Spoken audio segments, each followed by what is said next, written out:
Hello friends, welcome to our Sayali fashion designer channel आणि मी आहे सायली. तर तुम्हा सगळ्यांचं आपल्या आजच्या नवीन अशा छानशा व्हिडिओमध्ये मी मनापासून खूप खूप स्वागत करते. तर कसे आहात तुम्ही? नक्कीच मस्त आणि मजेत असणार आहात. आणि आज आपण खरं तर खूप महत्त्वाचा टॉपिक आज डिस्कस करणार आहोत. खरं तर आज आपण एका ब्लाऊजची कटिंग करणार आहोत. सो आज आपण खरं तर 32 साईज म्हणजे 32 साईजच्या प्रिन्सेस ब्लाऊजची डायरेक्ट कपड्यावर कटिंग करणार आहोत. बऱ्याचसं पेपर कटिंगवर करणं इझी असतं. मार्जिन आणि लुझिंग ऍड करणं यामध्ये फरक असतो, पेपरवर कटिंग करणं आणि डायरेक्ट कपड्यावर कटिंग करणं.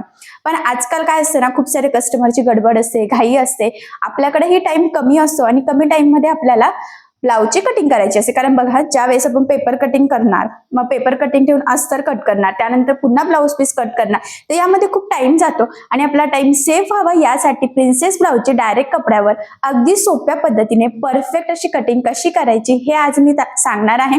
ते सुद्धा अतिशय सावकाश, स्टेप बाय स्टेप आणि खूप काही महत्त्वाच्या फिनिशिंगच्या टिप्स अँड ट्रिक्स आहेत. कारण बऱ्याचदा शोल्डर उतरतं, प्रिन्सेसचा पफ व्यवस्थित येत नाही, मार्जिन लुझिंग कसं ऍड करायचं आणि डायरेक्ट कपड्यावर कटिंग आहे त्यामुळे काय चेंजेस करायचे, तर हे सगळं मी तुम्हाला अगदी सविस्तर सांगणार आहे. त्याचबरोबर ब्लाऊज कटिंग करताना बॅक पार्ट, फ्रंट पार्ट, बाही, तर ह्या कुठल्या स्टेप बाय स्टेप फॉलो करत कटिंग करायची, म्हणजे आधी कुठला पार्ट कट केला गेला पाहिजे, कशा पद्धतीने अस्तर ब्लाऊज पीस ऍडजस्ट केलं पाहिजे. सो हे सगळं अगदी सोप्या पद्धतीने सांगणार आहे. म्हणजे याची पद्धत इतकी सोपी आहे की बाय चान्स जरी तुम्ही कोणी नवीन शिकत असाल, या आधी अजून व्यवस्थित कटिंग येत नसेल किंवा प्रिन्सेसची कटिंग येत असेल पण डायरेक्ट कपड्यावर अजून कटिंग केलेली नसेल, तरी सुद्धा तुम्हाला आपला आजचा हा व्हिडिओ बघून प्रिन्सेस ब्लाऊजची परफेक्ट अशी कटिंग सहजच करता येईल. ठीक आहे. सो चला मग आता वेळ न घालवता आपण आपल्या आजच्या छानशा आणि महत्त्वाच्या व्हिडिओला सुरुवात करूयात. आणि आपला आजचा हा व्हिडिओ तुम्ही स्किप न करता पुन्हा नक्की बघा, जेणेकरून तुम्हाला आपला आजचा हा व्हिडिओ बघून अशी परफेक्ट कटिंग करणं खूपच सोपं जाईल. एवढंच नाही तर अस्तर कट झाल्यानंतर मेन फॅब्रिक कसं कट करायचं आणि त्यावर ना खरं तर हा जो ब्लाऊज पीस आहे यावर एम्ब्रॉयडरी वर्क आहे, तर ते वर्क कसं वगैरे ऍडजस्ट करायचं, तर हे सगळं मी तुम्हाला आज सविस्तर सांगणार आहे. सगळ्यात महत्त्वाचं म्हणजे हा बोटनेक विथ प्रिन्सेस ब्लाऊज आहे. ठीक आहे. सो बोटनेक मध्ये प्रिन्सेस ब्लाऊजची कशी कटिंग करायची, कशी मार्किंग करायची, बॅक साइड बोटनेक आहे, फ्रंट आपल्याला म्हणजे फ्रंटचा म्हणजे पुढचा गळा आपल्याला थोडा डीप घ्यायचा आहे, अशा वेळेस कशा पद्धतीने मार्किंग कटिंग केली गेली पाहिजे, सो हे सगळं सविस्तर सांगणार आहे. ठीक आहे. सो चला मग आता आपण कटिंगला स्टार्ट करूयात. सो बघा, मग खरं तर सगळ्यात आधी मी तुम्हाला साडी आणि ब्लाऊज दाखवते. तर बघा, खूप सुंदर अशी बांधणी पॅटर्न मधली ही साडी आहे. कपडा मस्त असा शायनी आहे, त्यावर बघा मस्त बांधणीची प्रिंट आहे, छान अशी बॉर्डरला लेस सुद्धा आहे आणि पूर्ण साडीला ग्रीन कलरची पाइपिंग देखील आहे. पदरला बघा किती छान असं डिझाईन आहे हत्तीचं वगैरे, म्हणजे पदर पण खूप सुंदर असा डिझायनर आहे. अर्थातच साडी बघायला गेलं तर खूप सुंदर आहे आणि मी म्हटल्याप्रमाणे त्याचं फॅब्रिक मस्त असं शायनी सुद्धा आहे. सो यावरचा जो काही ब्लाऊज आहे तर तो सुद्धा छान असा वर्क केलेला डिझायनर आहे. सो बघा, मग हा आहे ब्लाऊज पीस. नेक दिलेला आहे, त्यांनी ऑलरेडी बॉर्डर पण दिलेली आहे आणि नेक जो आहे ना तो छोटा आहे. स्लीव्हजला सुद्धा वर्क केलेला आहे खरं तर. आणि आता हा ब्लाऊज कसा कटिंग स्टिचिंग करायचा हे आता आपण बघणार आहोत. त्याचबरोबर मी तुम्हाला म्हटलं की ब्लाऊज कटिंग स्टिचिंग करायचं म्हणजे कटिंगची जी काही मापे आहेत तर ती मी ऑलरेडी इथे बोर्डवर लिहून घेतलेली आहे आणि म्हटल्याप्रमाणे हा जो काही ब्लाऊज आहे त्यासाठी मॅचिंग अस्तरही घेतलेला आहे. आणि हा जो ब्लाऊज आहे ना, तर मी म्हटलं होतं बघा पानगळा आहे, म्हणजे तुम्हाला याआधीच दाखवलं, तर हा जो काही गळा आहे तर हा व्यवस्थित ऍडजस्ट करून आपल्याला खरं तर हा ब्लाऊज स्टिच करायचा आहे. कारण बऱ्याचदा असं वर्क असलं की कसा कटिंग स्टिचिंग करावी ब्लाऊज हे समजत नाही. सगळ्यात महत्त्वाचं म्हणजे आता याच्या स्लीव्ज आहेत त्यालाही आपल्याला जॉईंट द्यावा लागणार आहे, कारण की वर्क असं केलेलं आहे की त्याच्या साईडने काही जागाच नाहीये. आणि इकडे प्लेन कपडा जो आहे तर तो आपण फ्रंट पार्ट साठी घेणार आहोत. डिझायनर जो आहे तर तो बॅक पार्ट साठी घेणार आहोत, पण खूप छोटा गळा होईल आणि खरं तर आज आपण बोटनेक ब्लाऊज यामध्ये ऍडजस्ट करणार आहोत. तर कसा कटिंग स्टिचिंग करायचं हे पुढे तुमच्या लक्षात येईलच, पण सगळ्यात आधी आता आपल्याला बोटनेक ब्लाऊज साठी कुठली कुठली मापे लागतात तर ती मी तुम्हाला सांगते, म्हणजे तुम्हाला तुमच्या मापानुसार या ब्लाऊजची कटिंग स्टिचिंग कशी करावी, मार्जिन वगैरे हे संपूर्ण सहजच लक्षात यावं खरं तर यासाठी. तर आपल्याला लागतं उंची, छाती, त्यानंतर कमर, पुढचा गळा, मागचा गळा, शोल्डर, त्यानंतर बाही लांबी आणि दंडघेर. तर ही जी काही मापे आहेत तर ही तुम्ही तुमच्या वहीमध्ये लिहून घ्यायची. तसं बघा, हा जो काही ब्लाऊज आहे त्याची उंची आहे 13, त्यामध्ये 1 इंच मार्जिन ऍड केलं, टोटल झालेलं आहे 14 इंच. यानंतर बघा पुढचं आहे छाती, तर ती आहे 32, त्याचा चौथा भाग घ्यायचा म्हणजे डिवाइड बाय 4, तर ते येतं 8, 8 चौक 32 आणि त्यामध्ये आपल्याला 2 इंच एक्स्ट्राचं मार्जिन ऍड करायचं. तर छातीची घडी इथे झालेली आहे 10, तुम्ही 1.5 इंच मार्जिन सुद्धा इथे ऍड करू शकतात. कमर आहे 28, ती फिटिंगला लागेल. पुढचा गळा इथे आपण सध्या 3 दिलेला आहे, खरं तर हा बोटनेक आहे, तुम्ही थोडासा डीप घेऊ शकतात. तर आपण कटिंग करताना बघूयात 5, 5.5 घेऊयात. तर मागचा गळा पण आपण सांगू शकत नाही, आपल्याला डिझाईन ऍडजस्ट करायची आहे, त्यामुळे मग मी इथे लिहिलेला नाहीये. त्यानंतर याचा शोल्डर आहे 14, डिवाइड बाय 2 करायचं म्हणजे आलेला आहे 7. करत आता 7 किंवा 7.25 आपण इथे शोल्डर टाकू शकतो. आणि लक्षात राहू द्या, बोटनेक ब्लाउज साठी आपल्याला पूर्ण शोल्डर लागतं आणि त्याचा निम्मा आपण घेत असतो. त्यानंतर बाही लांबी आहे 4, अर्धा इंच मार्जिन, असं टोटल आपण इथे 4.5 ला कटिंगच्या वेळेस मार्किंग करणार आहोत. दंडघेर आहे 11, तर तो आपल्याला डायरेक्ट आता फिटिंगच्या वेळेस लागणार आहे. सो बघा मग अशा पद्धतीची ही मापे आहेत, त्यामध्ये मार्जिन वगैरे कसं किती ऍड करायचं, कॅल्क्युलेशन कसं करायचं हे डिटेल सांगितलेलं आहे. आता ही मापे टाकून आपण इथे ब्लाउज कटिंगला सुरुवात करूयात. सो मी म्हटल्याप्रमाणे आता इथे आपण जो काही अस्तर आहे तर ते घेतलेलं आहे मॅचिंगच.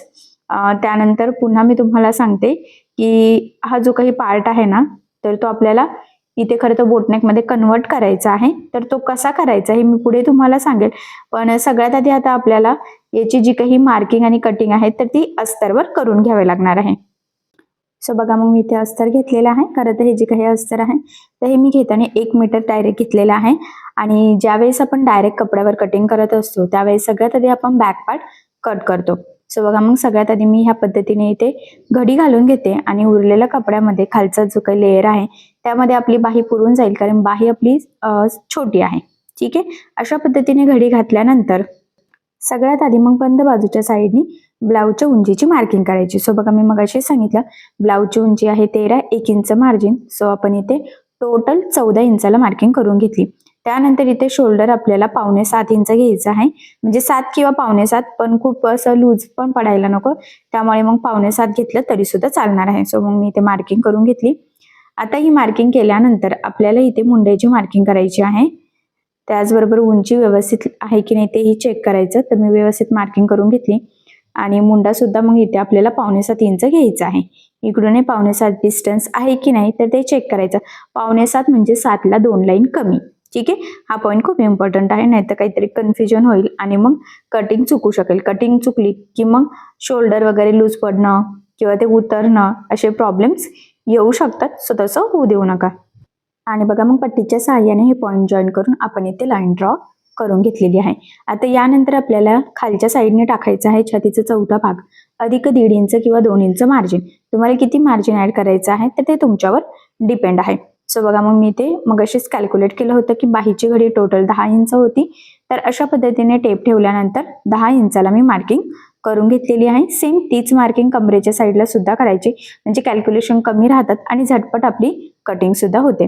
त्यानंतर पुन्हा पट्टीच्या सहाय्याने ते पॉईंट जॉईन करून घेतले आणि इथून इथपर्यंत सुद्धा एक लाईन ड्रॉ करून घ्यायची आहे. आता यानंतर काय करायचं बघा, जो काही आपला मुंडा आहे ना तर तिथे इथे क्रॉसमध्ये 1 इंचाला मार्किंग करायची आहे आणि हा जो मुंडा आहे याचं सुद्धा आपल्याला निम्म घ्यायचं आहे. ठीक आहे, अशा पद्धतीने मार्किंग केल्यानंतर आता आपल्याला इथे मुंड्याचा शेप ड्रॉ करून घ्यायचा आहे. सो बघा मग मी ह्या पद्धतीने इथे गोलाकार शेप देते.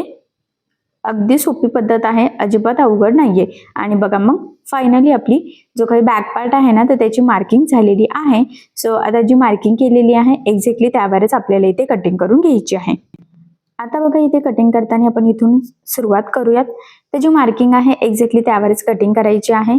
इथपर्यंत कटिंग झाल्यानंतर जो काही मुंड्याचा शेप आहे क्रॉसमध्ये 1 इंचातून गेलेला तिथून कट करायचं. लक्षात राहू द्या, रेग्युलर ब्लाउज असतो त्यावेळेस आपण क्रॉसमध्ये 1.5 ला मार्किंग करतो बॅक साईडच्या मुंड्यासाठी, पण बोटनेक ब्लाउज जर असेल तर क्रॉसमध्ये 1 ला मार्किंग करायची आहे. हा डिफरन्स आहे रेग्युलर ब्लाउज आणि बोटनेक ब्लाउज मध्ये. आणि बघा मग फायनली अगदी व्यवस्थित सावकाशपणे आपण इथेही बॅक पार्टची कटिंग करून घेतलेली आहे. ठीक आहे, आता यानंतर आपल्याला जो काही आपला फ्रंट पार्ट आहे तर त्याची मार्किंग करून घ्यायची आहे. त्यासाठी सगळ्यात आधी खाली एक लाईन ड्रॉ करायची आहे, थोडासा डिस्टन्स ठेवून. ठीक आहे, त्यानंतर काय करायचं, बरोबर आपला जो काही बॅक पार्ट आहे तर तो इथे ठेवायचा आहे आणि कडेकडेने आहे तशीच मार्किंग करून घ्यायची आहे.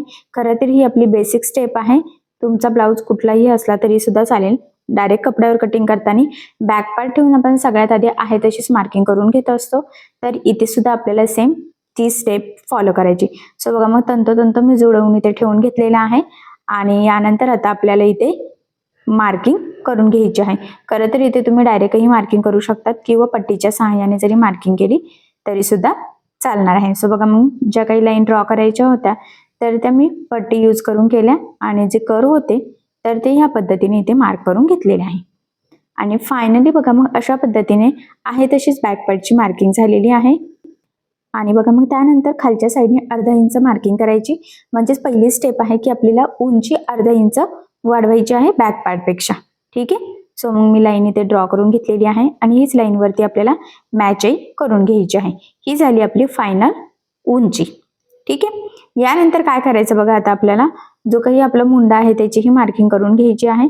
सो 6:45 मार्किंग करते मी आणि आता इथे पट्टीच्या सहाय्याने लाईन ड्रॉ करून घेऊयात, जेणेकरून पुढच्या मुंड्याची मार्किंग करणं आपल्याला इझी जावं. खरं तर यासाठी या पद्धतीने मार्किंग केल्यानंतर आता आपल्याला पुढचा जो मुंडा आहे ना तर तो अर्धा इंच आतल्या साईडने घ्यायचा असतो.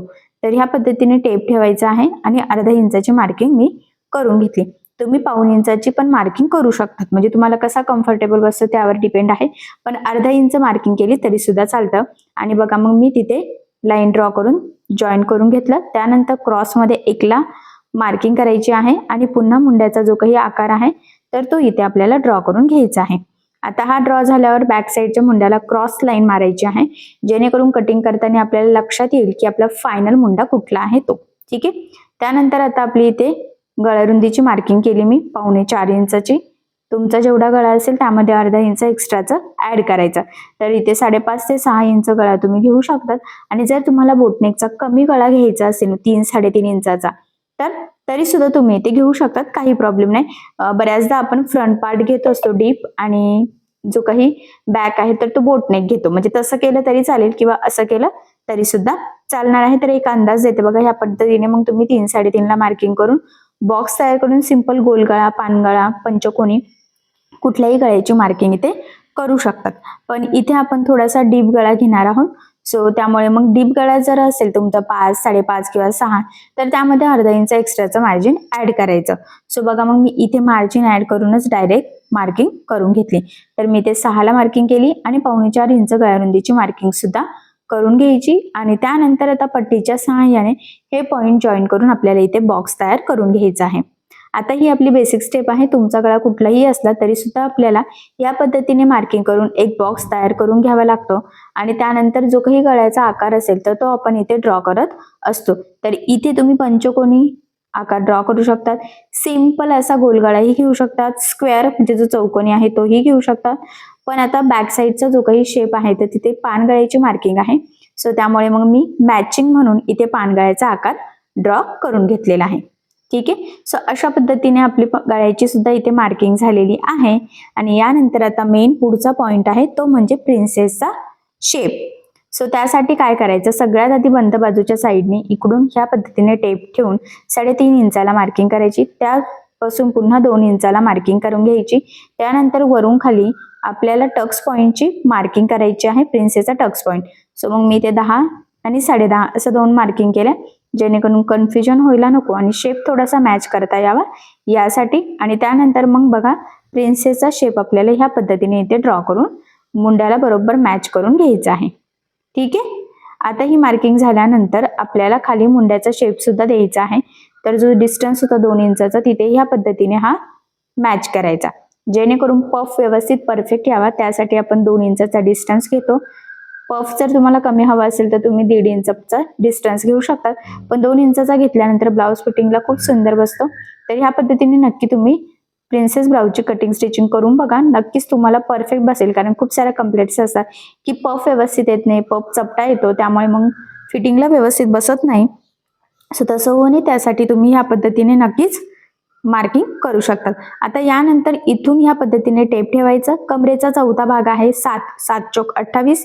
त्यानंतर 2 इंच मार्जिन, 2 इंच टक्स पॉइंटचे असे टोटल 4ला मार्किंग केल्यानंतर पुन्हा अर्धा इंच एक्स्ट्राची मार्किंग करायची आणि तीच अर्धा इंचाची मार्किंग वरच्या साईडला सुद्धा करून घ्यायची, कारण प्रिन्सेसचा पार्ट आणि साईड पार्ट जॉईन करण्यासाठी आपल्याला इथे मार्जिन लागणार आहे. आणि ही लाईन ड्रॉ करून घेतली. ठीक आहे. त्यानंतर काय करायचं, बॅक पार्ट ह्या पद्धतीने ठेवायचं आहे. उंची कुठपर्यंत येते ते चेक करायचं, तिथे मी मार्किंग केली. आणि आता तिथून आपल्याला इथपर्यंत लाईन ड्रॉ करायचा आणि बरोबर जेवढं वरती लाईन ड्रॉ केलेली आहे, जेवढी उंची होती तेवढीच आपण इकडच्या साईडला सुद्धा मार्किंग करून घेतलेली आहे. ठीक आहे. म्हणजे हा जो काही शेडेड पार्ट आहे तर हा आपल्याला इथे खरं तर कटिंग करून घ्यायचा आहे आणि तो 2 इंच घेतलेला आहे, त्यामुळेच आपला शेप अगदी परफेक्ट सुद्धा येणार आहे. अशा पद्धतीने प्रिन्सेसची फ्रंट पार्टची म्हणजेच पुढच्या भागाची आपली मार्किंग झालेली आहे. सो आता आपण इथे कटिंगला सुरुवात करूयात. आणि सगळ्यात महत्त्वाचं म्हणजे कटिंग करताना जी उंची होती ना तिथून आपल्याला कटिंगला सुरुवात करायची आहे, जेणेकरून पुढच्या आणि मागच्या भागाची कटिंग सेम यावी, उंची व्यवस्थित सेम यावी यासाठी. सो बघा मग इथून डायरेक्ट आपण कट करून घेतलं. फक्त पपसाठी आपल्याला खरं तर उंची एक्स्ट्रा लागत होती. त्यानंतर इथून कट केलेले लक्षात राहू द्या, मार्जिन एक्स्ट्राचा ऍड करून जी काही मार्किंग केली होती त्या लाईनवरच आपल्याला इथे कटिंग करायची आणि मुंडा सुद्धा जो काही पुढचा आहे त्यावर कट करायचा आहे. बॅक साईडचा मुंडा इथे कट करायचा नाहीये आणि इथून सुद्धा स्ट्रेट. ठीक आहे. सो अशा पद्धतीने आपण हा पार्ट इथे कट केला. त्यानंतर हा साईड पार्ट आणि आपला प्रिन्सेसचा कटोरी पार्ट सुद्धा कट करून सेपरेट करून घ्यायचा आहे. सो मग मी इथे कट केलं आणि हा जो काही मधला एक्स्ट्राचा पार्ट आहे ना 2 इंचाचा घेतल्यानंतर कर दिलेला, तर तो सुद्धा एक्स्ट्राचा कट करायचा आहे. लक्षात राहू द्या, काही जण 1 इंच, अर्धा इंच, 1.5 इंच इथे मार्जिन सोडून ऍड करतात आणि मग ते करतात मार्किंग. पण तसं करू नका. 2 इंचाचा डिस्टन्स जर घेतला तर शेप खूप सुंदर येतो, पफही परफेक्ट येतो. तर तुम्ही सुद्धा नक्कीच ह्या पद्धतीने मार्किंग करू शकता. त्यानंतर आता आपल्याला बाहीची कटिंग करायची आहे. सो बाहीची कटिंग करण्यासाठी 4 पदरी आपल्याला घडी इथे घालायची आहे, जेणेकरून दोन्ही पण स्लीव्ज आपल्या सोबतच इथे कटिंग व्हाव्यात. यासाठी खरं तर ही स्टेप खूपच इम्पॉर्टंट आहे. या पद्धतीने घडी घातल्यानंतर आता खालच्या साईडला आपल्याला एक लाईन ड्रॉ करून घ्यायची आहे, सिंपल अशी. म्हणजे आपली मार्किंग तिरकी वगैरे व्हायला नको, खरं तर त्यासाठी ही स्टेप मोस्ट इम्पॉर्टंट आहे.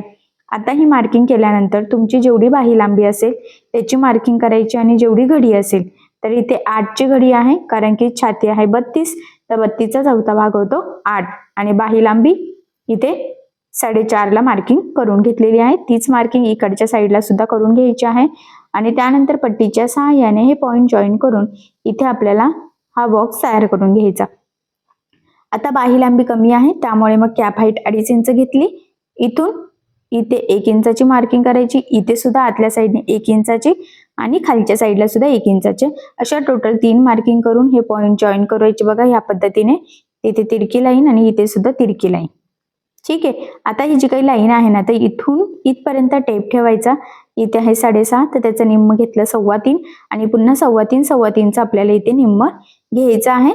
ही स्टेप सुद्धा खूप इम्पॉर्टंट. वरच्या पॉइंट पासून इथे अर्धा इंच वरती मार्किंग आणि इथे अर्धा इंच खाली मार्किंग केली आणि बघा हा कर्व ह्या पद्धतीने आपल्याला इथे ड्रॉ करून घ्यायचा आहे. ही सुद्धा बाही कटिंग मधली खूपच महत्वाची स्टेप आहे, तर तुम्ही अगदी व्यवस्थित फॉलो करायची. त्यानंतर आता इथून कटिंगला सुरुवात करूयात. हे कट केलं तिरकं बघा. त्यानंतर इथून ना जी स्ट्रेट लाईन आहे तिथे कट करायचं आहे. डायरेक्ट लगेच कर्व करायचा नाही, सेंटर पर्यंत आणि सेंटर पासून पुढे जो काही आपला कर्व आहे वरच्या साईडचा तर तिथून कटिंग करायचं. त्यानंतर खाली सुद्धा जे काही एक्स्ट्राचं आहे तर ते कटिंग करून घ्यायचं आहे. आता हे कटिंग झाल्यानंतर ही बाही आपल्याला सरळ करायची बरोबर आणि जो काही पुढचा कर्व आहे तर तो कट करून घ्यायचा. लक्षात राहू द्या, सुरुवातीला करायचं नाही, कारण की एक साईडचा बॅक साईडचा कर्व आहे आणि एक साईडचा जो आहे तर तो पुढचा. सो म्हणूनच मग बाही ओपन करून पुढचा कर्व आपल्याला इथे कटिंग करून घ्यायचं. सो बघा मग अशा पद्धतीने बाहीची आपली कटिंग झालेली आहे. त्यानंतर ब्लाऊजच्या पुढच्या भागाची आणि मागच्या भागाची सुद्धा आपली कटिंग झालेली आहे. आता हे अस्तरचे पार्ट ठेवून आपल्याला हा जो काही मेन फॅब्रिक म्हणजेच ब्लाऊज पीसचा कपडा आहे तर तो इथे कटिंग करून घ्यायचा आहे. सगळ्यात आधी आपल्याला हा जो काही वर्कवाला पार्ट आहे आणि प्लेन पार्ट आहे ना तर हा जॉईंट आहे तर तो सेपरेट करायचा. तर मी सेपरेट करून घेतला. नंतर आता आपली ही डिझाईन आहे ना तर ही कशी ऍडजस्ट होते तीही आपल्याला चेक करायचं आहे. खरं तर बघायला गेलं तर उंचीला आपल्याला त्या मानाने कमी पडतंय, पण ठीक आहे आपण थोडंसं किंचितचं ऍडजस्ट करूयात. अर्धा इंचाचा फरक पडू शकतो, पण स्टिचिंग करतानाच आता आपल्या ते लक्षात येईल. सो बघा मग ही डिझाईन बरोबर मध्यभागी मी या पद्धतीने फोल्ड करून घेतलेली आहे आता ही फोल्ड केल्यानंतर यावर आपल्याला असाचा पार्ट ठेवायचा आहे. सो बघा मग हा पार्ट मी इथे ठेवून घेते आणि बघा मी ह्या पद्धतीने उलटा ठेवत आहे. लक्षात राहू द्या तुम्हीही तसंच ठेवायचं आहे, पण मी लगेचच कर्व वगैरे काहीही कट न करता सिंपल स्ट्रेट इथे कट करून घेते. म्हणजे आर्महोल वगैरे लगेच कट केलेला नाहीये, तर तो डिझाईन कटिंग स्टिचिंग करतानाच डायरेक्ट करूयात, कारण आत्ता करून काहीच उपयोग नाहीये. स्टिचिंग करताना करूयात, पुन्हा धागे वगैरे निघून ते कमी जास्त होऊ शकतं यासाठी. ठीक आहे, तर इथून आपल्याला सेट करायचं आहे आणि जी काही बॉर्डर आहे तर ती कट करून पुन्हा आपण अटॅच करणार आहोत.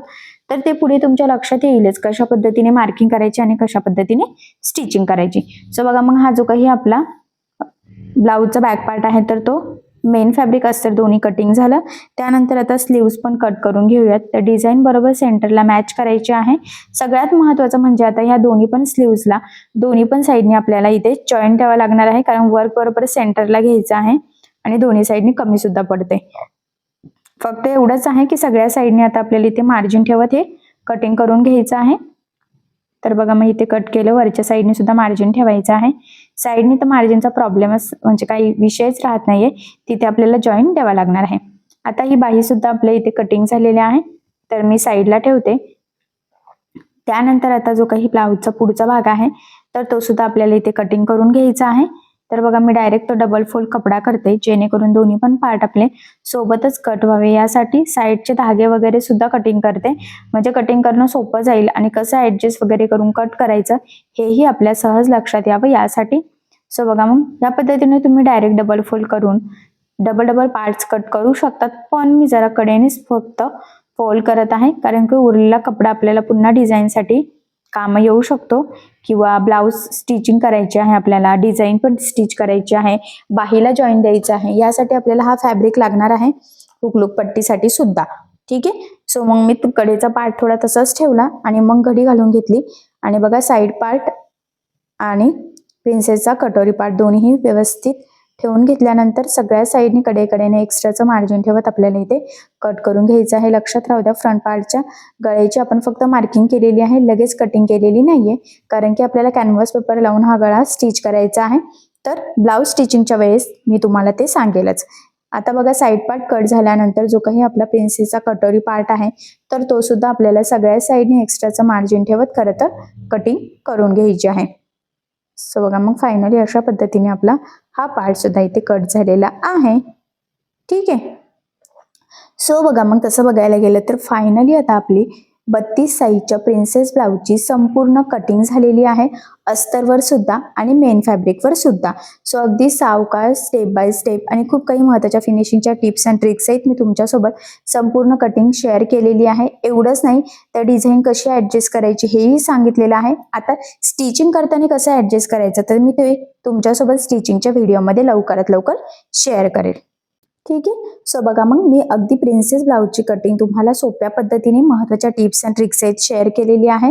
पफ व्यवस्थित येण्यासाठी सुद्धा महत्त्वाच्या टिप्स सांगितलेल्या आहे, तर त्या जर फॉलो केल्या म्हणजेच मी ज्या पद्धतीने आज कॅल्क्युलेशन मार्किंग कटिंग केलेली आहे त्या पद्धतीने जर तुम्ही केली तर तुम्हाला सुद्धा कुठल्याही प्रिन्सेस ब्लाऊजची परफेक्ट अशी डायरेक्ट कपड्यावर सहजच कटिंग करता येईल. आणि राहिला प्रश्न एम्ब्रॉयडरी वगैरे कशी ऍडजस्ट करायची, तर ते कटिंग करताना काय फॉलो करायचे ते मी तुम्हाला सांगितलेलं आहे. स्टिचिंग करताना कसं ऍडजस्ट करायचं तर ते मी नेक्स्ट व्हिडिओमध्ये तुमच्यासोबत लवकरात लवकर शेअर करेल. ठीक आहे, सो बघा मग नक्कीच आज मी तुम्हाला जे शिकवलेलं आहे ते तुम्हाला समजलं असेल, असंही मी अतिशय सावकाश स्टेप बाय स्टेप आणि खूप काही महत्त्वाच्या फिनिशिंगच्या टिप्स अँड ट्रिक्सही तुमच्यासोबत हा टॉपिक शेअर करण्याचा प्रयत्न केलेला आहे. सो ह्या पद्धतीने तुम्ही करून बघा आणि जर यामध्ये तुम्हाला काही प्रॉब्लेम येत असेल तर मला कमेंट करून नक्कीच कळवा, मी तुमच्या प्रश्नाचे उत्तर देण्याचा नक्कीच प्रयत्न करेन. ठीक आहे, सो चला मग आता आपण आपला आजचा छानसा व्हिडिओ इथेच थांबूयात आणि तुम्हाला आपला आजचा व्हिडिओ कसा वाटला हे मला कमेंट करून नक्की कळवा. त्याचबरोबर आपला व्हिडिओ आवडला असेल तर व्हिडिओला लाईक करायला विसरू नका आणि असेच नवनवीन छानसे व्हिडिओज बघण्यासाठी आपल्या सायली फॅशन डिझायनर या चॅनलला सबस्क्राईब करा आणि ज्या वेळेस तुम्ही सबस्क्राईब कराल त्यावेळेस त्यासमोरील बेल आयकॉन ही नक्की प्रेस करा. त्यामुळे काय होईल, जेव्हा मी नवीन व्हिडिओज टाकेल त्याचं नोटिफिकेशन तुम्हाला तुमच्या मोबाईलवर येईल. ठीक आहे, सो चला मग भेटूया पुन्हा नवीन अशा छानशा व्हिडिओमध्ये. तोपर्यंत टेक केअर, काळजी घ्या आणि आपला आजचा व्हिडिओ शेवटपर्यंत पूर्ण बघितल्याबद्दल thank you so much. Bye bye.